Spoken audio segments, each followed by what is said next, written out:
Welcome to the coffee table. It's a Sunday and I hope you've had a good day today because we're going to talk about something that is also a lot of fun. The word is innovation. So we're going to discuss innovation at the coffee table from every possible angle that we can think of. Is innovation jugaad or is innovation jiddat? So what does that really mean? Right? So I have with us today, we've got Mariam Mohiuddin. Mariam is a graduate of UC Berkeley. Right? And Mariam runs something called the Social Innovation Lab. So the Social Innovation Lab, Mariam, how did that come about? About 8 years ago, we were looking at different issues that country faces. We're talking Pakistan. Pakistan. Community-based problems, social injustices. And we were also looking at how young people especially have a lot of time and energy to address these, and often find themselves very confused around how to go about doing that. Yeah. And so essentially our work started as a youth movement, helping young people understand different things around what it means to be Pakistani. Firstly, that it's not a monolithic concept. Secondly, that you need to be constructive in your critiques and understand problems. And thirdly, that if you understand problems well enough, it's very possible to innovate and find solutions to them. So what's your definition of innovation? What does the word mean to you? Innovation would, there's multiple facets to innovation, right? But the easiest way to describe it is to put creativity into action. And the idea is that you look at problems, you look at the way they're structured, you understand what's not working, whether that's a market failure or a market gap, and you address it in a way that hasn't been done before. So either you make something that's better than pre-existing solutions, or you make something that's cheaper, more accessible, easier to access, or you completely disrupt the ecosystem as it exists and do something utterly new. How do these words sound to you, Nadeem, from looking through your economist lens? Very foreign. Very foreign? Very foreign. Why is it so foreign? I don't understand how... What about the Wealth of Nations and Adam Smith? Wasn't that innovation? No, wasn't that very concept of the Wealth of Nations and innovation?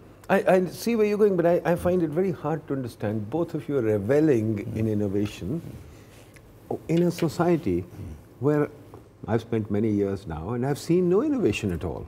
You talk innovation all the time. But where is innovation? My friend, where is innovation around me? You talk about cities going vertical rather than sprawling. But we have no cities in Pakistan. Hang on, Karachi, let me bring you back to your Karachi, own Karachi is a bit of a problem. There is, it's happening. But Mariam, let me tell you, let me ask you a question, simple. You say innovation is creativity applied, fair enough. But then let me also ask you a question. The guy who's smuggling in cell phones, he's also doing it creatively. Is that innovation or not? Does innovation, is there any morality associated with innovation, or we can be innovation in the negative way too? I think there ought to be morality associated with innovation, which is why the particular brand of innovation that I am focusing on and trying others to focus on is social innovation. No, but think about it. We keep complaining about the informal sector. What you're talking about, right, is not innovation, right? Smuggling mobile phones in under some other name, right, is not innovation. Money laundering is not innovation? Money laundering is definitely not innovation. It's creative accounting. Look, the word creative came in, right? The word creative all I'm trying to tell you is, innovation is everywhere. Human beings are creative by nature, right? Are you telling me, okay, Malik Riaz is innovative or not? If that creativity is used to solve a problem, that's when we're talking about the kind of innovation Faisal and I are referring to. So is Malik Riaz creative, innovative? He is creative and innovative. I won't disagree with that. He has supplied people with housing. Yeah. He has supplied a certain need. Yeah. Right. He has been creative. Yeah. As to his accounting and other factors, I'm not so sure. But the question also, is he doing something different? Is it actually creating impact? And particularly social impact, you know? If you're still creating houses for the wealthy, and in so many cases... And for the speculators. Yeah. That is the problem there. So you want to bring in a social... But then you say you are a social innovator, right? That's right. So you are bringing in social into it. But I mean, if I take somebody like Steve Jobs or Elon Musk... All of them. They are not necessarily social innovators. They're for-profit innovators. No, hang on. So, where did Steve Jobs start from? He started from making a computer. And saying what? That he wanted to make a computer for every home, for every desk, for every person. Because that made money for him. He had no social innovation there, did he? So I think the best example of a social innovator right now in the world that we can see is Muhammad Yunus, actually. So the Grameen Bank. The Grameen Bank. Or Amjad Saqib for that. Or Amjad Saqib. And localized example, agreed. Amjad Saqib. Amjad Saqib, agreed. Because these are two people who saw something, right? They saw a market failure and a market gap. They saw that here's a bunch of people who need access to capital. Usually you or I, all of us, we'd go to a bank and we'd get a loan. And it wouldn't be that hard. But well, again, I'm sorry, what you're confusing now is, for example, Mother Teresa would then be a social innovator too. So did Mother Teresa address a market gap or market failure with a pre-existing solution? And then, and hence, in that sense, she is a social innovator, right? So all saints are social innovators. But all saints are. But exactly. But would she be? So then the next step we talk about, from innovator to entrepreneur, that's where we're seeing that action becomes something that can be replicated and scaled. So not only are we expounding for or trying to promote social innovation, the next phase of it is social entrepreneurship, but not just social, all entrepreneurship right now. But Professor, I have another problem with people like you. You people romanticize innovation. Yes, we You do. people are saying innovation is, it's like the cowboys of the modern world. It's right? not the Where, hey, the cowboys used to sling guns, or the knights, they used to play around with swords. Now you guys, as the cowboys of this world, you guys say innovation, innovation. We're not shooting from the hip. We're not talking about shooting from innovation. Is not about shooting from the hip. Those guys didn't shoot from the hip too. Those guys The cowboys practiced. did. The cowboys practiced before they shot from the hip, right? Of course They actually were champions, right? So you're doing the same thing. You're saying, So hey. the best innovators, right, they've gone through an experience, right? Most innovation comes out of experience, even at a very young age, right? So why did Steve Jobs want a computer on every desk? Why did he want to do that? Because he was fascinated at the age of 8, because he came across a computer. And he thought that is the most amazing thing he'd ever seen. Is it that, or was he hungry? No, he wasn't hungry. He was comfortable. Mario, at what the would age you of say? 12, how can you be hungry? Why? Steve No. Jobs was an orphan child. No. He didn't have money to He go had to... a foster home that he was very comfortable in. QG, what would you say? Do you have to be hungry or do you have to be a saint? There are two kinds of innovators from what you define, Mariam. One is a saint, Mother Teresa, Yunus. The other is hungry guy. That's right. For example, better example, Well, Peter Ian Thiel. Morris, Peter Thiel would be a better Ian example. Morris says the world moves forward on the back of lazy and greedy people. Okay. Right? So it's either lazy, it's either I want to do the same thing with much less energy, or I want to make a lot of money and I want to progress from that. Okay. Innovators normally do not start with the money side of it. Yeah. Innovators want to do something that reduces the cost of, or the energy They want that to solve need a problem. do something. Yeah. They simply want to solve a problem. Whether that's a problem that's close to their heart, whether that's a problem that's close to someone else around them, whether it's a problem that's directly or indirectly impacting them, it always starts with a problem. And that's where you see a difference between an innovator and Let's an talk about you. Is your motivation money? No, she's a social innovator. hang on. She's a social innovator. She can't No, be. hang on. So what's your motivation? No, my motivation has never really been money. Right. And you're right. It's mostly because I was comfortable. Yeah. But What it's about also, people in your incubator? How many kids do you have in your incubator? Currently, we have something like about 35 kids. Okay. Out of those 35, just do a quick analysis for me. How many would you say are doing it for money and how many are doing it for the noble reasons? A lot of them. Be honest about it. Yeah, I'm going to be 100% honest. They all need money to be able to do what they're doing, right? But most of them are there because they want to do something different. So we have somebody who's teaching kids robotics, right? Now he goes to South Punjab, right? He teaches a couple of thousand kids and he's helping them understand the whole process of making something. Simple things, right? Take a cup, take 4 markers, little battery, clip on top, and it becomes a robotic painter, right? And you think he's doing it He's not not because doing he it wants for to make money? No. Most of the time he has no money. So here's the thing. I don't think we should dichotomize this. If someone's doing something, He's an economist. He loves binaries. He loves numbers. I have to have a selfish motivation that's how they make sense of Yes. it, right? They need to have those. Yeah. But we know reality is far more complex, right? So it's not like, oh, because I'm not motivated by money, I don't want money. Hey, who doesn't want money, right? But if your primary motive is to solve a problem, whether that's a social problem or a problem regular, right? if you want to solve a problem, you found a way that is creative, disruptive, innovative, whatever buzzword you want to use, you apply that, and you're able to propose a market-based solution, right? Something that actually sells. That you would understand, a market-based solution. That I can follow. But I still don't, tell me one thing. Now, the way you guys talk about it, it's almost as if we've discovered innovation in the last few decades. No, we haven't. No, we haven't. Silicon Valley discovered innovation? No. So, what's the history of innovation? It is Lord Byron's daughter who designed the first computer. So, what is the history of innovation?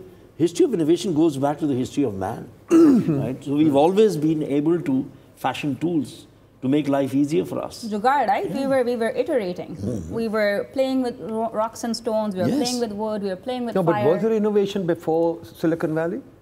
Of course there was. And there will be long I keep getting the feeling that there was no innovation before Silicon Valley. It's the scale at which it impacts things. Are you telling me that the innovation, okay, let's put it this way. Has the pace of innovation increased since 1980 or decreased? Since 1980? Let's just pick a number. 1960, for example. The pace has picked up. Picked up? Yeah. Yeah. Okay. I mean, no, hold on a sec. Now that you're saying that, I see what he did there. No. He went post-industrial revolution. Yeah. Yes, I know. Go ahead. Very sneaky. I caught you there. Oh, wow. This is a complex question. Yeah.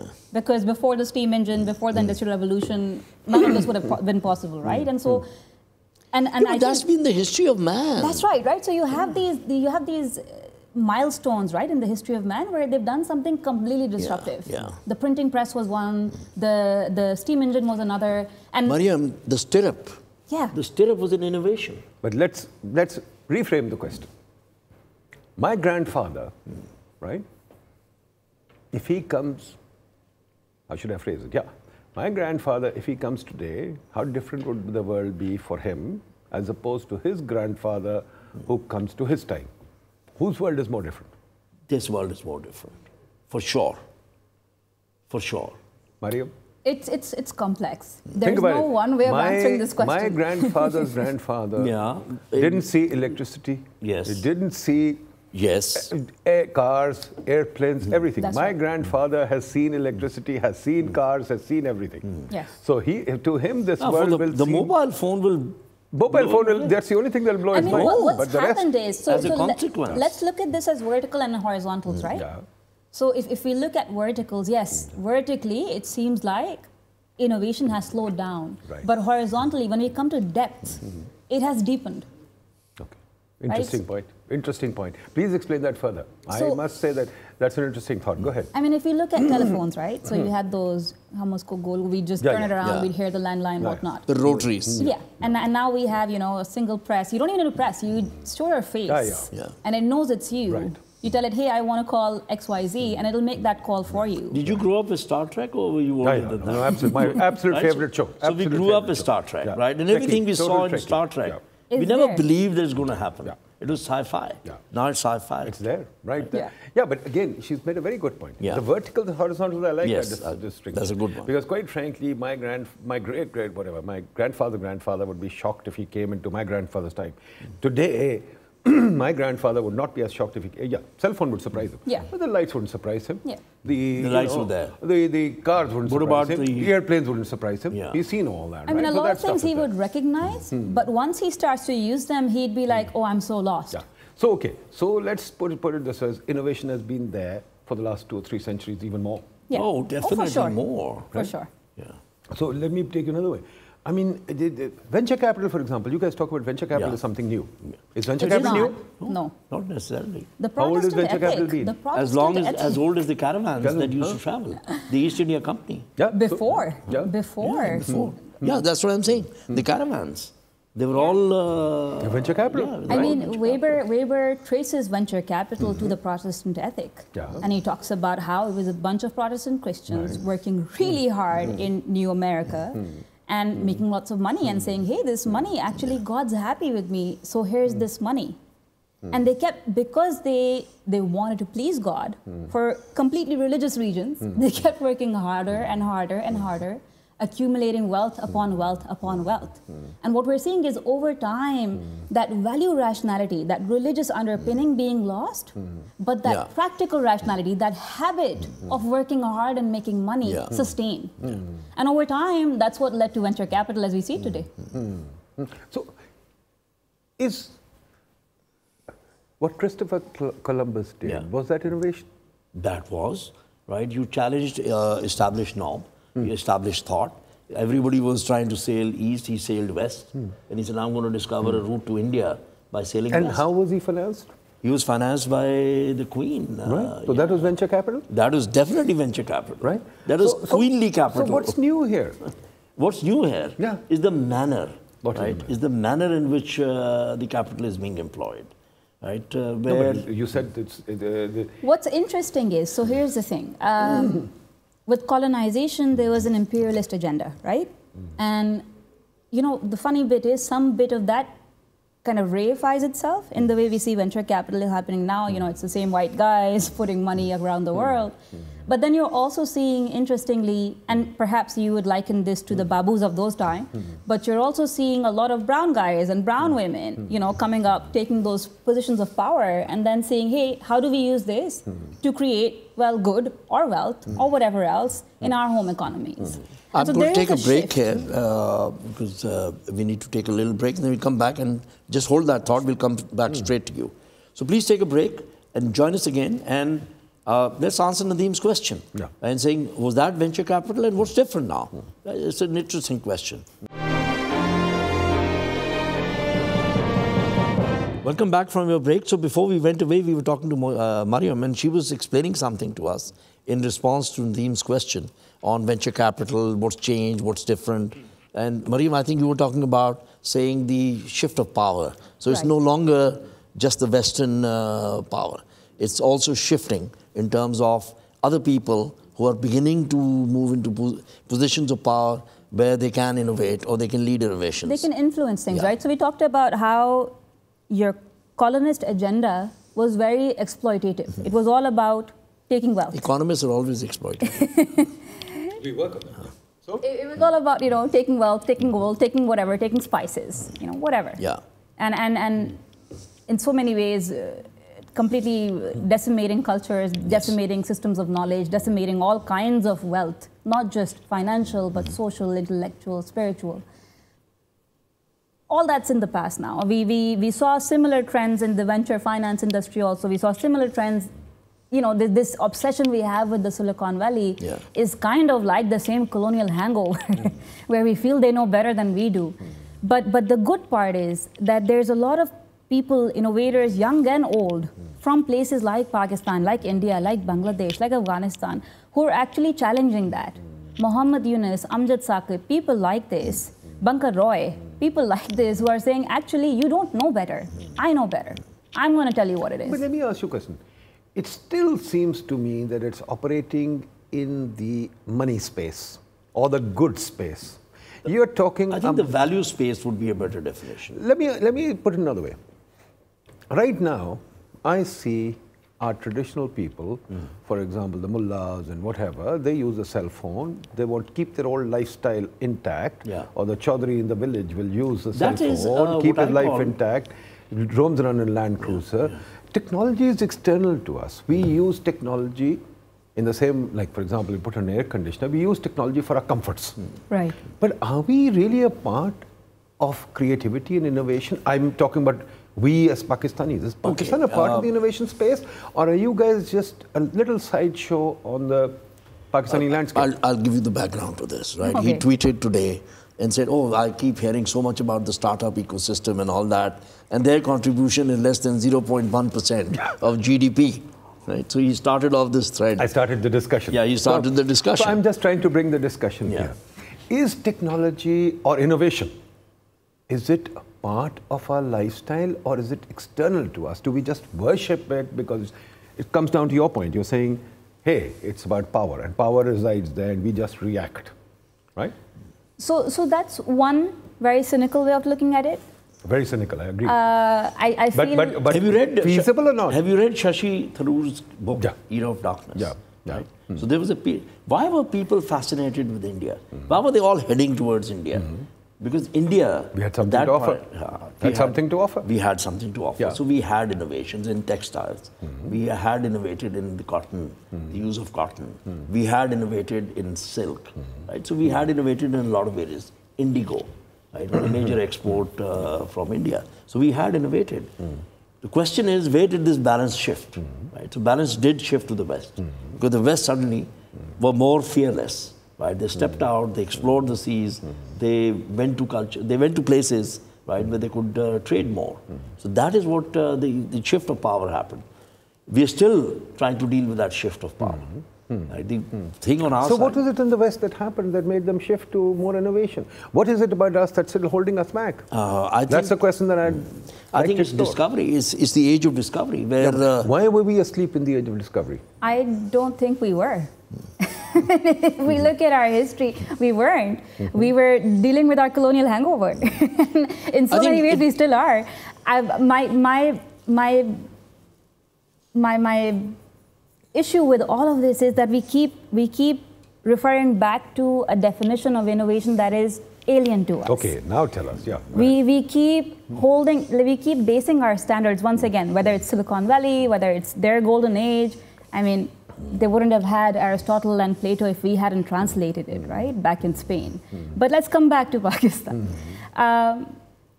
There's so much happening here on the ground that, do you know, the cheapest 3D printer in the world is being made here by a husband and wife in Sadqabad in their room, in their spare bedroom.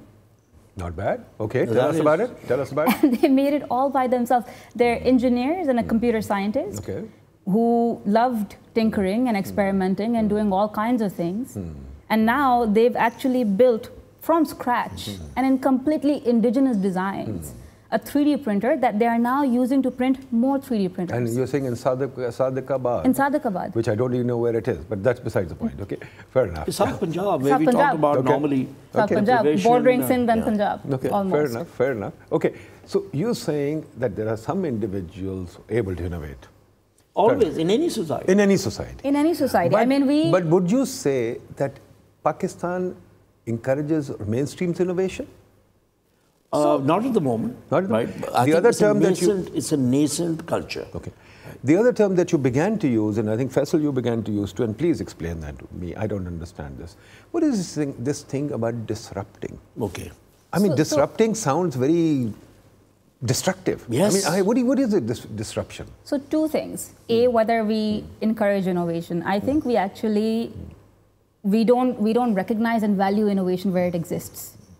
And in some case, because we're mimicking and copying once again, people that we feel Tell us the story of the girls in Hunza. I was just about to go, and that's exactly where I'm going. So we have the largest glacier in the world. It's melting at an unprecedented rate. Why didn't it melt before? And it turns out, so we went to Hunza, we talked to a bunch of people, turns out they used to grow glaciers. And I'm like, what do you mean by growing glaciers, man? What do you mean? You can't grow. And I'm like, no, actually you can. We used to layer ice with soil, with ice, with soil. And the science of it is so simple, right? That the water melts, the soil absorbs it, it holds it in place, and the glacier actually grows. Keeps growing. And over time, with Western education, with modern education, with these different technologies coming in, people stopped doing that. And now Baltoro is melting faster than ever. And what we had here was an example of indigenous innovation that we didn't recognize, did not value, replaced. And now we're on the losing side. Dozens of examples like that. Exactly. And so, this, but then on the other side, right? So where do we need disruption then, right? What are things we were already doing that were disruptive? No, first of all, what is disruption? So I find disruption is like destroying a house or something. Why? What is disruption? Why are you looking at? You're looking at disruption as a positive force. So I see it as a negative force. Yeah. It can be both, right? So it's not value neutral. Neither is technology, by the way, nor is innovation. So since we keep coming back to this, none of this is value neutral. Each of this, depending on who is engaged in the process of it, can be good or bad or have negative or positive consequences. Our question is, what are we using these tools for? Okay. So that's the first thing. That do our innovators and entrepreneurs and whoever else, do they work with a moral imagination? And what does that mean in the Pakistani context? That's the first question. And I feel we constantly miss that point. Good point. The second point is not everything needs to be disrupted. And so there are examples in Pakistan locally where we actually disrupted pre-existing standards, like that growing of glaciers, and then we stopped doing it. Yeah. So we've actually disrupted disruptions and destroyed pre-existing. I like that definition of value neutral, right? So civilization, right, by definition, right, is not necessarily value neutral. Yeah. We denuded the planet, right, simply because we want to urbanize. So urbanization is a part of civilization, right? So how do we approach that? You make a point in saying we've got to have more livable cities. We've got to have more densities around us, all that. Disruption to me means that something which is inefficient, something which is not really giving us the value at a certain point in time needs to be changed. And sometimes it changes by itself, right? Like the sharing economy. So now you have a company like Uber, like Careem, like Lyft that don't own any cars.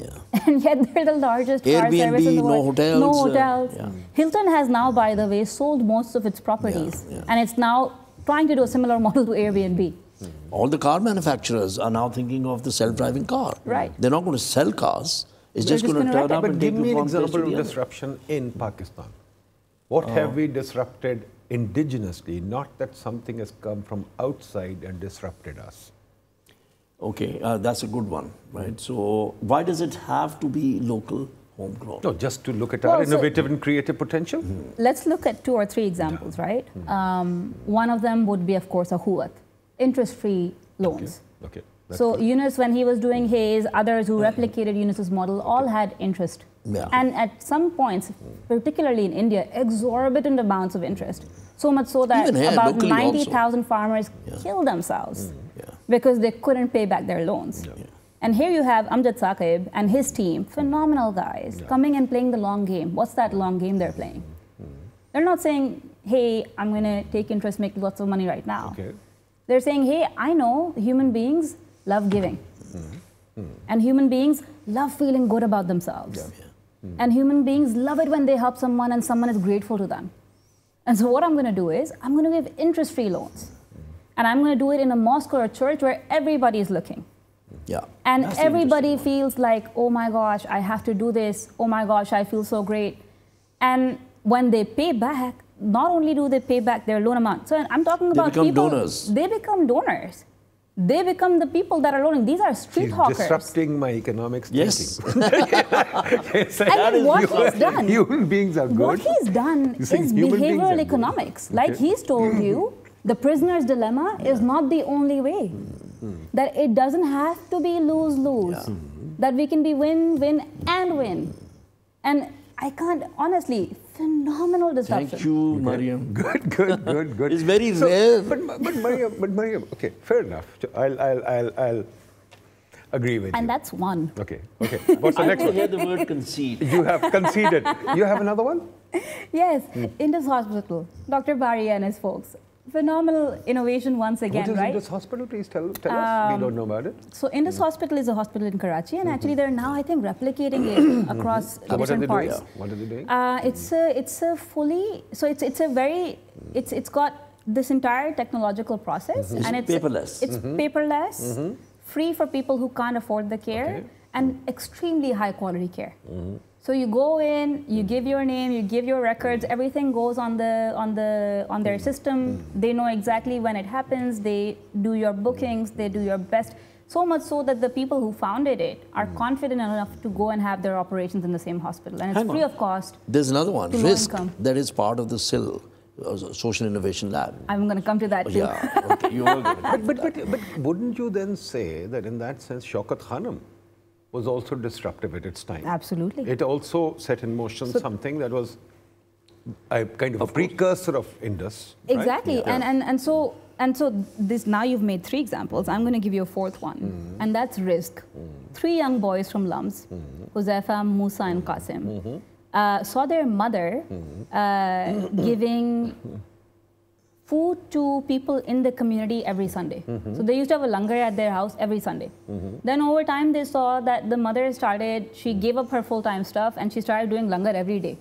And so every day these boys would have meals with people who are guards, who are construction workers, who are street hawkers, all in their home having the same meals. And all of them sitting on the floor together, irrespective of where they come from, who they are, having the same meals. Slowly, they started getting micro loans and whatnot through this one mother in one household. All three went to Lums and went like, dude, she's phenomenal, but you know, when we graduate, everybody expects us to go to P&G or Engro or whatever else, or Nestle. Right. How do we keep this spirit alive? And so something they started doing was they went to restaurants and started picking up excess food. And giving it to low-income communities for free. And they said, you know, we love doing this. And they came to us. They said, hey, Mariam, how can the lab help us? And we said, look, you have to think about what will happen once you're out of Lums and once you don't have this free time. And are you sure you want to commit your life to this? And they said, look, we'd love to, but how do we? How do we balance this need to, you know, make money and support our family, but also do good and make the world a better place? And we said, look, social enterprise. You can do good and make money. And how do you do that? Excuse me, what is the business model then? And so what? I mean, I don't see the business model. They're giving away stuff and you're saying there's some business model? Exactly, right? So I'm building it up for you. So you see the sneaky that we pulled, right? You got me hooked. So and so what they realized and what we realized with them was that this can't sustain itself, right? So what do you do? And we started working with them on multiple ways to monetize this.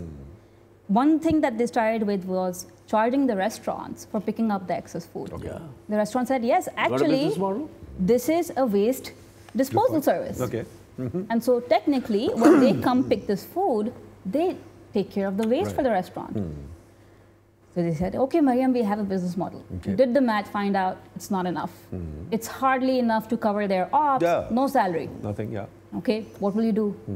Mariam, we don't know, maybe we can get a grant, maybe we can get charity. And I said, yeah, all that, you know. It's not sustainable. It can come, it can go, people get fatigued. You know, this is not going to work. What can we do? How about charging the poor? Yeah, that's exactly what happened. And that's exactly what happened. So one of this organizations that we work with. So the poor are not a burden. No, but then the do-gooder in you does not rebel? No, hold on a second. So I'm just coming to that, right? So there's this very interesting entity called the Acumen Fund, started by Jacqueline Novogratz, a couple of really good folks. One of the things, they have this really beautiful manifesto that I feel everybody should read. One thing they say is that you stand with the poor.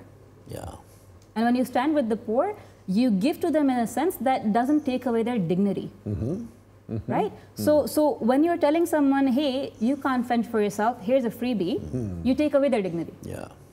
So poor people, and even you though make them dependent. Even though they may not have, you know, enough to go afford a meal at a high-end restaurant, they earn, and they like the fact that they earn. They work hard to earn. They like it when they're actually able to go and buy things and have an experience like you and I do. They don't like hand-me-downs every day. So did they make a business model out of it? How did they do it? So initially, the do-gooder, not in me, but in them, felt very uncomfortable. Oh my God, we're going to make money out of a poor person's problem. And the first thing we told them was like, no, you're not. You're giving them their dignity back. So go try it. And so they did. They said, okay, 10 rupees a plate. People started coming in throngs.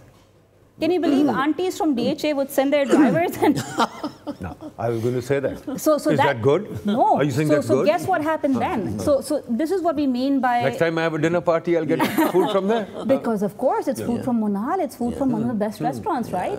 And so what did they do then? And so this is how we're talking about Jugaad and Jiddat, right? So innovation, but also iteration. We're going to come back to this, right? I'm going to take another break. So it's getting to it. We've got Dr. Nadeemul Haq to concede for the first time. So he couldn't get away with saying, I agree. This time he had to concede.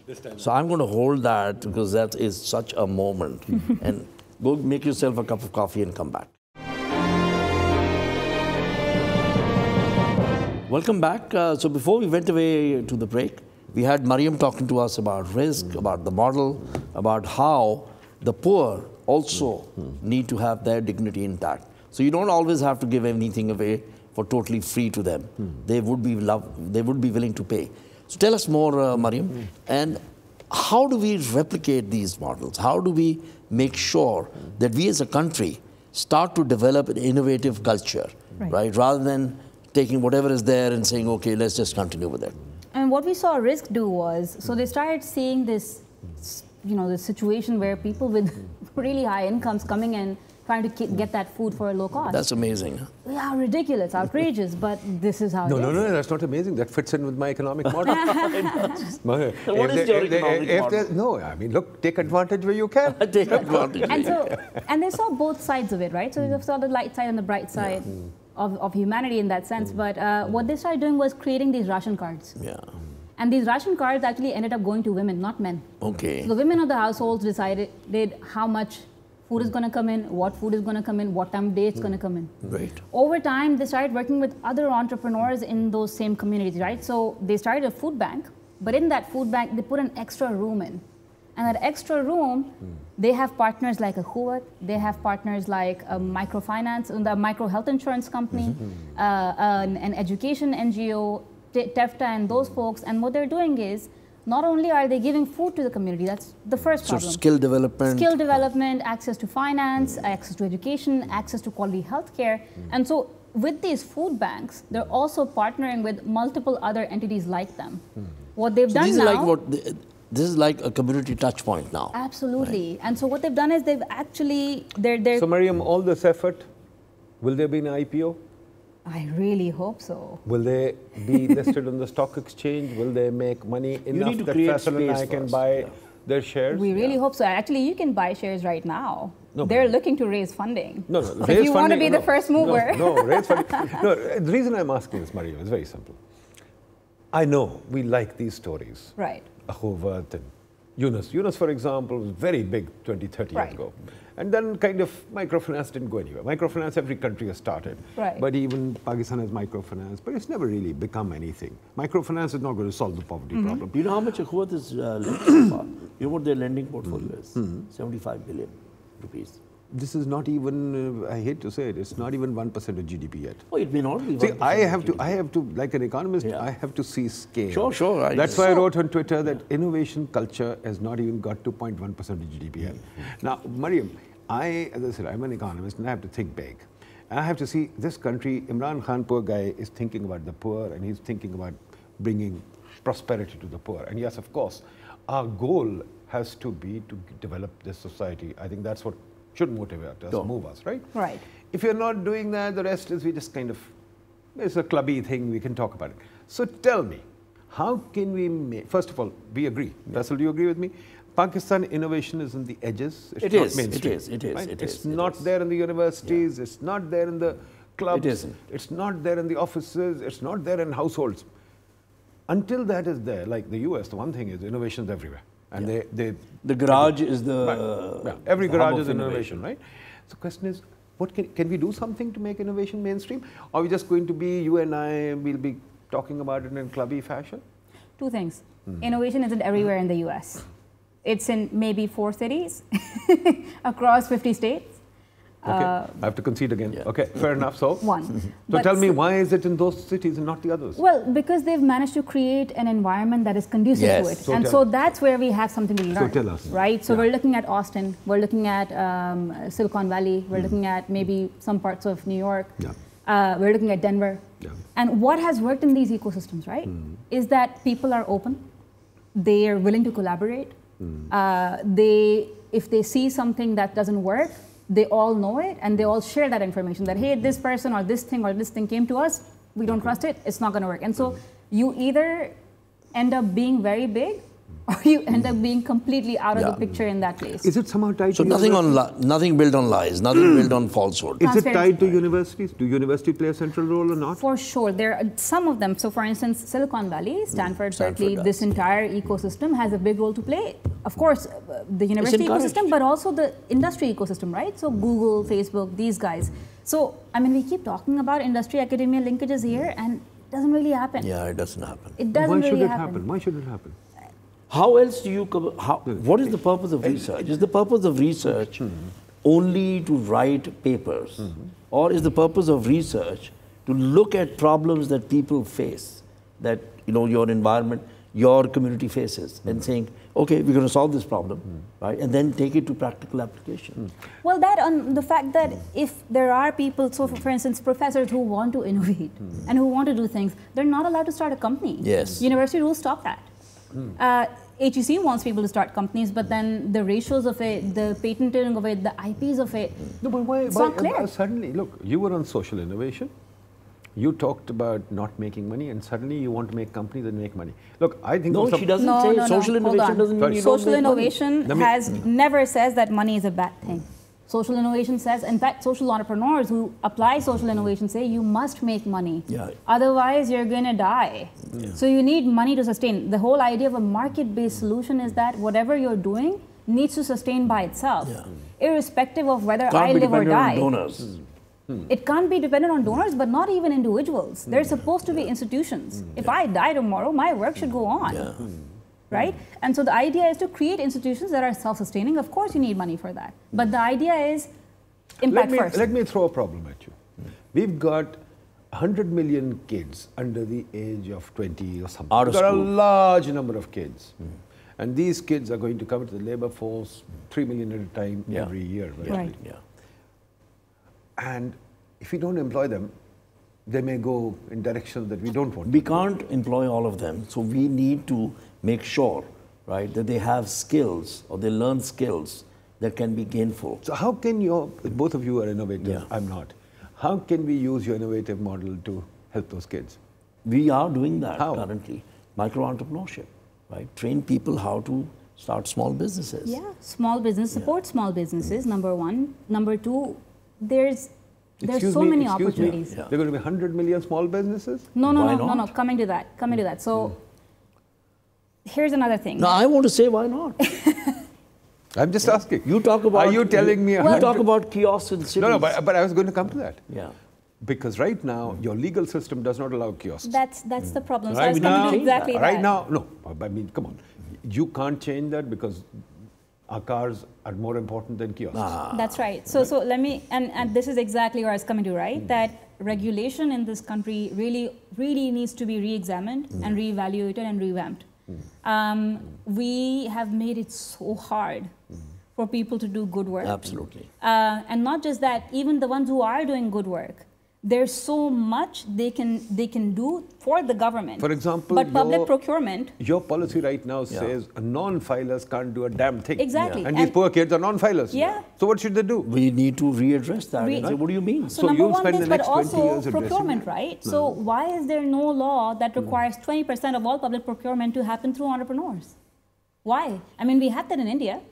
We have that in other parts of the world. Explain that to me, please. Explain So that to me. public procurement, right? So you're the government. You have lots of work you want done. Some of that work can be done by people like me, people like Faisal. Why aren't we allowed to come to you? Why do we have to go through PEPRA and give you the cheapest rate that may not be, the best rate for us, that may be really harmful for us, that a bigger firm might be able to do because they have economies Not just of scale, that, but we Mariam. don't. There are strictures. You've got to be in business for so long. You've got to have so much on your balance sheet. 2 years of audited account statements. If I'm a fresh entrepreneur, I don't have But I may that. have the best solution. And the audit statements need to come from the big four who are going to charge me 100,000 rupees a year. Okay, that's part of the business rules. Now, please tell me, how do we make kids who are creative and thinkers who will be social entrepreneurs Faisal wants 100 million entrepreneurs. Now, is that doable? Is that thinkable? Yes. Chain reactions. You need to set up chain reactions. You need to create the environment. You need to throw away these regulations. Let a bit of chaos reign. Nothing is going to go wrong. So you are willing to live with chaos? I'm willing to live with chaos. I think we need to have a bit of a controlled chaotic situation. So, a method to the madness. What is controlled chaotic? I mean, come on, that sounds very bizarre. A method to the madness go is ahead. something that we need, right? So maybe the idea that 100 million entrepreneurs is a bit ambitious, but what are the kind of ways that we can train kids to be either good entrepreneurs or very good employees Excuse me, in these businesses? I think you people use training very easily. All right. How are we going to train kids? We have been training teachers all my life and we haven't trained them. We have been training... You've not used the right We have been methods. trained plumbers, we haven't used them, we haven't trained them. So what's happening? So Please. here's another thing, right? So, well, 2 or 3 things actually. Number one, study the system. What do you actually need? If you don't need plumbers, for God's sake, stop making plumbers. If AutoCAD is now happening through artificial intelligence, for God's sake, stop teaching kids AutoCAD. So you're saying somebody has to do some study and research? Yes. No, but well, yes. I would say okay, yes. Hold on, Somebody hold on. has to do some 2 study and answers, research? 2 answers. Oh. I thought you were saying it's all about doing. A lot of those studies have been done, by the way. Where? Outside Pakistan, but also inside now, people are doing those studies and recognizing the fact that these skills we're teaching, like AutoCAD, like graphic design, are a lot of these redundant. things are going to go they're to hell, redundant. right? They're going to be redundant. But what we do know, and there's enough studies done on this, the best case study is Khan Academy, is that you teach kids how to think. Yeah. You give them a growth mindset where you tell them, hey, if you're an engineer, doesn't mean you can't be an artist, doesn't mean you can't study the law, doesn't mean you can't be an accountant. Your brain has the ability to adapt to all kinds of situations. The idea is to come with that thirst to learn. Have you read a government ad? Let's say a government ad. Yeah. Right. When they ask for, let's say, health scientist. Have you read that ad? Yeah, you read those ads. I mean, You know, it says BA in health science. If 8 you have years in BA, this, 3 if you had, years in this. yeah, if you Yes. have, yeah, That is and you are exact- telling me, So, and this is why. you're telling me flexibility. Yes. This is exactly I why. know of a very famous economist. Please tell us. His name is well known, etc. So I won't take it. He has been told by HEC he can't teach in the business school. Because he's an economist. Yeah. Right? So tell me, you're telling me that that's not good? Well, yes. Oh, you also- It's a bit outdated. Okay.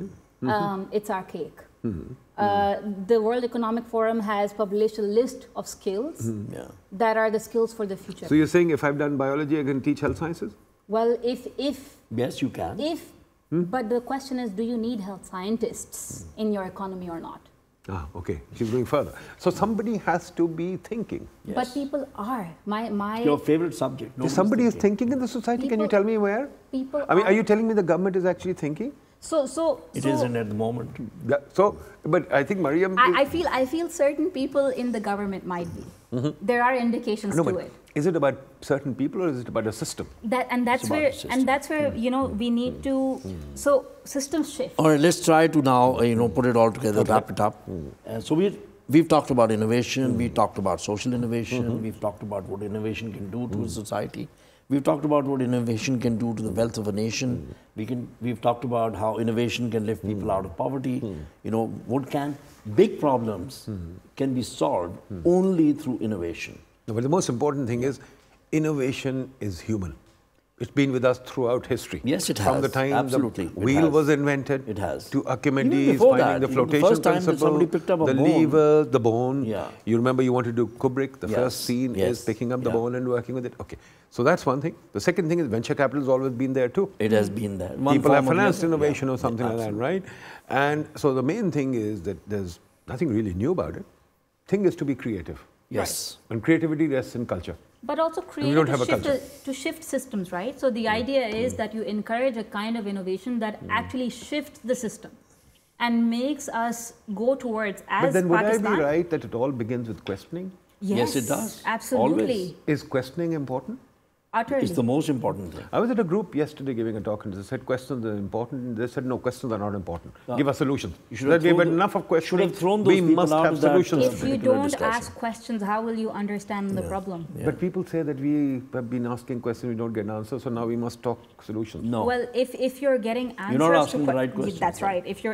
If you're asking the right questions, you will understand the problem better. So essentially, what you said earlier, we must be a tolerant society, Yeah. we must be a questioning society, we must be a thinking society, studying, researching, Absolutely. and then you have innovation as a byproduct. Absolutely, Yep. but It'll lead to also innovation automatically. allowing for mistakes, right? So the Yes. second problem is we get so Fear of frustrated. failure. Mistakes, fear of failure, oh my God. We get so I've frustrated lived if with that all something my fails. life. I've lived with that all my life. I was told you make one mistake, you're dead. It's over. I mean, life life's not like that. You make mistakes every day. So you need to allow people to iterate. I make mistakes, I cover them up. I mean, allow people to make mistakes, right? Learn as long as you're learning from them. So the idea is that it needs to be circular, the process where you're doing. So you're planning, you're doing, you're learning, you're celebrating. So another piece you miss is celebrating. If you've done something, even if it's had small impact, celebrate the hell out of it. That. And then once you celebrate it, step back and learn. And then start the process again. Change, right? And saying, okay. Because the good stories never make it out. You never knew Columbus about made Rizq. the biggest mistake. Yeah, of course. He landed somewhere where he thought it was India. Right. But we celebrate that mistake and say he discovered the new world. So it is not about always getting it right. It just isn't. It's about learning when you don't get it right. And then trying again. So the last two things that I think we're missing is persisting. Yeah. And so with the thinking piece, there's a learning piece. The last piece there is persisting and learning from your failures and doing it again. Yeah. And then the last piece of it, don't forget to celebrate. Don't forget to share the good stories, because we lose hope without them. So where does the IPO and the Ferrari and the big house comes in? Well, you have 12 years for the planet to survive. Yeah. I don't think we should care for the Ferraris and the IPO. So this has been a very interesting discussion. We're going to bring you back, Mariam, one of these days to also have another couple of people with us on the table. So we can She's going to be our favorite. She's going to be our favorite. Yeah, she's going to be our favorite. So I hope you've all enjoyed the show as much as we did. This was really fun, getting Mariam on and talk about it, and getting Dr. Nadeem to concede twice. Do remember that? Twice. That's my record. Take care, and we'll see you next Saturday.